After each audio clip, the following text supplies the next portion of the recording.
أحد المتابعين سألني عن شجرة الأفوكادو اللي زرعتها وسويت فيديو عنها قبل فترة.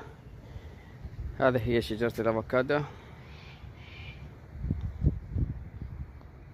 عمرها هسه حاليا تقريبا 7 أو 8 سنوات، أطول مني،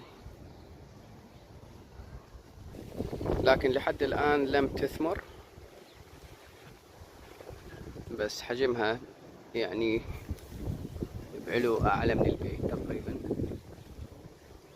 أعلى من البيت.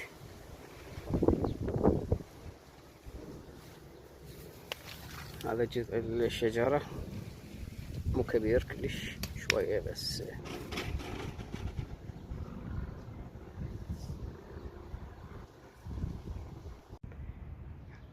هذه هي شجرة الأفوكادو.